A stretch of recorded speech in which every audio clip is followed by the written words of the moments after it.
So basically, when you're looking at your data and you go, I don't have a problem with attendance, they attend, most of them are passing, you go through all these things, you might decide, if you start drilling down, you might find out that the problem, the root of the problem, is in the cognitive engagement. You can identify your targeted students that you'll be working with, and those will be the ones that will really be wrapped into this cognitive engagement and hopefully close your gap.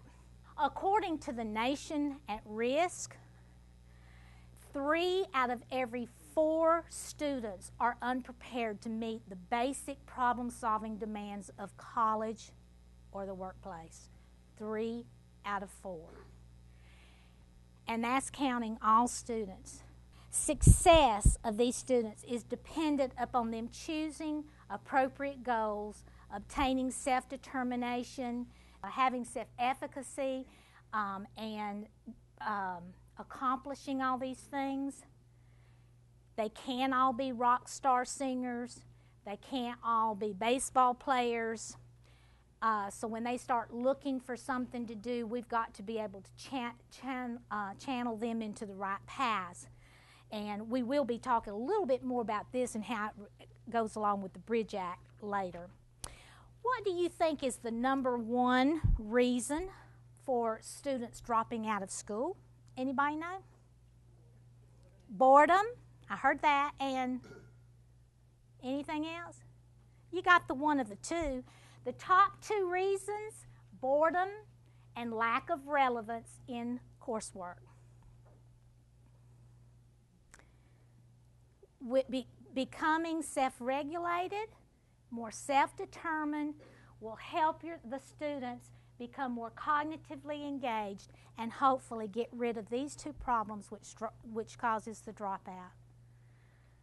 So what we need to do, what we want to do today for the rest of this time mostly, is to talk to you about things that we know through research that has proven the skills and strategies that have proven to be good things to help the kids obtain this. Now, when is this done? The best time is in the classroom when they need it. It should be embedded in the classroom. All teachers using this as needed, taking away the scaffold as it's no longer needed. Okay? But you'll see at the end when I talk about what some of my schools did, they actually had classes and times during the day where students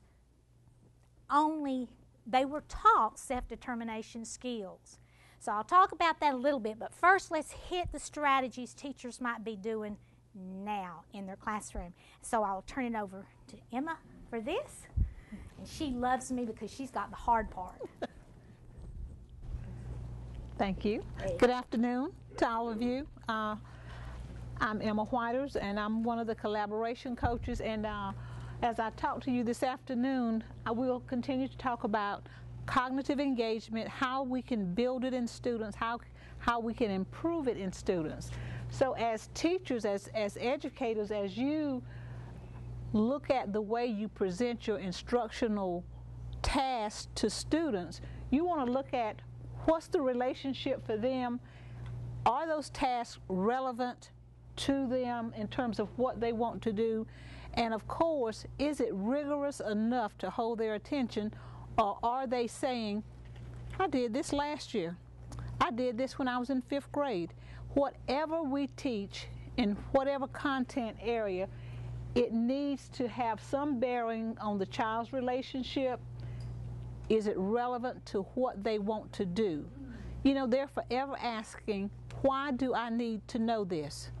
I'm never going to use this again. What in the world am I going to do with algebra? You know, all of our students won't go on to post-secondary schools. So we, teachers, regardless of whether you're elementary, middle, or high school, then whatever instructional task is given, we need to always be aware of its relevance, its rigor, and of course, the relationship. How many elementary schools do we have in here this afternoon? Oh, that's a big group. Middle schools? Okay, and high schools? That's a change. Yeah. All right. So sometimes we think that when we talk cognitive engagement, it's more of a high school concept because students are preparing to leave and go to post-secondary schools. We're talking about cognitive engagement, whether or not it's relevant to what students want to do in terms of the future. You know, we can ask children all the time, what do you want to do when you grow up? Some says, fireman, I don't know, NBA basketball player, but some said doctor. And so how do you take what you're teaching and says, you know, backwards by design, you want to be a doctor. What do you need to do in order to be a doctor? Do you need to know how to read, write? Do you know biology, anatomy? Well, if they don't like anatomy, maybe they should not want to be what?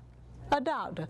And so what we teach has to be relevant and has to make sense to that child and has to fit into what will be needed in the future, and they have to know that. Okay? Now, self-attributes that students bring to the learning. Students come with all levels of dispositions when they come to the classroom. Some come from, you have children from varied backgrounds, some with self-esteem very intact, some with what? No self-esteem at all. So what happens when you get to that classroom and you expect that child to become engaged in the learning process? You know, when I think about cognitive engagement, you know, I like those old sayings that we can just sort of put it on the table so everyone can relate. And I use the adage, you can lead the horse to the water, but you cannot make him drink. You can sit the brightest child in a classroom with your most effective teacher. Unless there is cognitive engagement, the child will not learn. And so we have to keep those things in mind and be aware that when students come to the classroom, they come with varied levels of motivation to learn. In homes where education is valued, they're very apt to what? Be motivated to learn. Many children have developed several strategies for learning.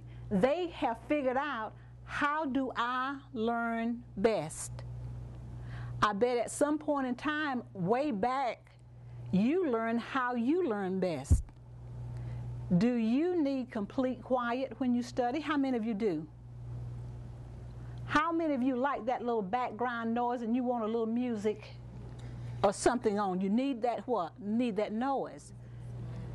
How many of you realize that if you need to really get it stuck in here, that you can write it? That if you write it, it's in here. You know, and all of those are strategies. Students know their strategies. All you have to do is what? As the teacher, ask them. Talk to them about their strategies for learning. We assume they know it, but if you never ask them, maybe they don't even know they figured out a strategy for what? For learning.